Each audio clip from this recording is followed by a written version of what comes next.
Hi, I am Dr. Sharbani Mukherjee. Welcome to my YouTube channel Let's Do Movements.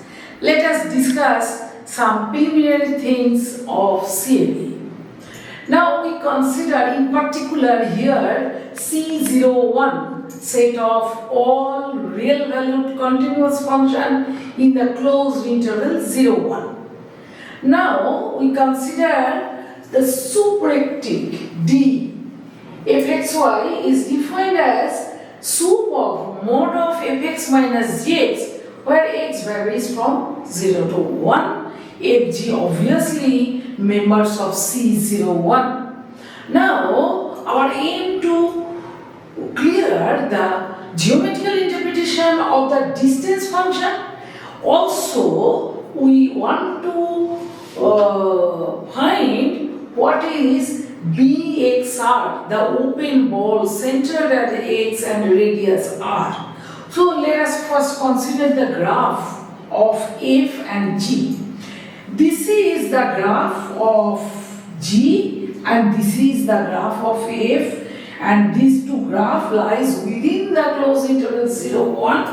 Now supremum of the distance between Fx and Gx means, suppose here it is our x, and therefore gx, this is our gx at that point, and total length is our fx. So difference between fx and gx is this.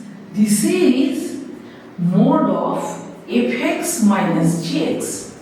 Now we have to collect all those differences, and find the supremum.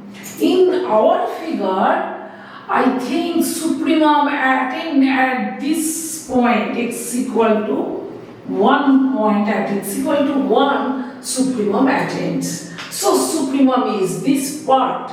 This is our, then this is our DFG.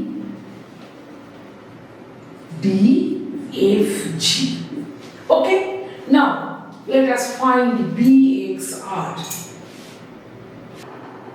Now in particular, suppose we want to find the open ball 0, 1. Note that here 0 being 0 function and R is the radius of the open ball. So it means that we have to collect all those G in C01 for which D0G less than 1. And after simplifying, we get supremum of mod of Gx is less than 1. Now supremum of mod of Gx is less than 1. That means mod of Gx less than 1 for all x in closed interval 0, 1, isn't it? So this means every value of g lies between -1 to +1. So we draw, this is our 0 to 1 line, that is x-axis, this is our y-axis, and I draw two lines, y equal to 1 and y equal to -1, straight line. And our gx should lies between these two lines. So you can draw a graph of g as this. Maybe it is this type of graph. All those graphs which are lies within these two strips, all are the member of B